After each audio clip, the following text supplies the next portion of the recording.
Bonjour, bien-aimés dans les Seigneurs. Nous sommes l'église Maison de Grâce. Aujourd'hui, dimanche, nous étions fortement bénis par l'homme des dieux, le révérend pasteur Bobita Bita. Nous avons commencé notre séminaire de l'annonce aujourd'hui. Et nous verrons notre papa pour une petite synthèse concernant la prédication d'aujourd'hui et l'image de ce que sera l'annonce cette semaine. Alors, venez avec moi.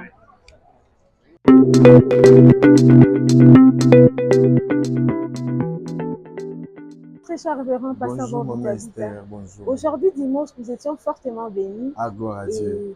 Et si vous pouvez faire un petit résumé pour tous ceux qui n'étaient pas au culte aujourd'hui, papa Bobita Bita. Ah, ok, maman. Mais bon, vous faire le résumé, c'est toujours très difficile. Mais bon, par la grâce de Dieu, on va dire à nos bien-aimés qui nous suivent qu'aujourd'hui, on a parlé de David. On a essayé de parler de David. On était dans Psaume chapitre 103, verset 2. La Bible dit, David dit, mon âme bénit l'Éternel et oublie aucun de ses bienfaits.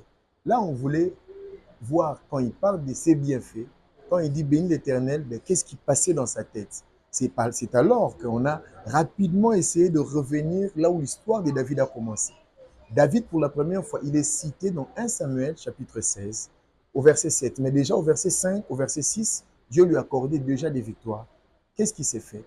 Le prophète Samuel est venu dans la maison d'Isaïe pour oindre un roi qu'il ne connaissait pas déjà.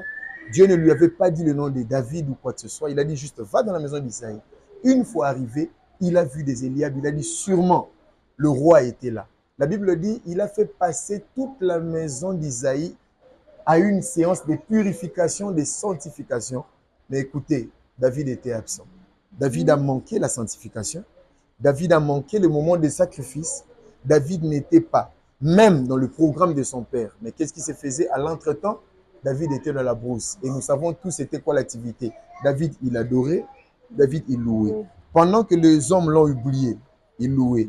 Pendant que les gens se sanctifiaient, il louait. Pendant qu'on offrait les sacrifices dans la maison, il louait. Pendant qu'on a reçu un invité de marque, on présentait tous les membres de la famille, lui, il louait. Alors on s'est dit quoi? Mets-toi à adorer. Mets-toi à louer Dieu. Là où tu es oublié, Dieu va se rappeler de toi. Là où on t'a disqualifié, Dieu va te qualifier. Et s'il faut que tout le monde t'attende, je t'ai dit, en cette année, on t'attendra. Sois à genoux, continue d'adorer Dieu, louer Dieu, et Dieu se souviendra de toi. Wow, merci beaucoup, papa. Merci, et maman. nous donnons rendez-vous à vous, le peuple de Dieu, pour demain. Ne manquez pas, que Dieu vous bénisse.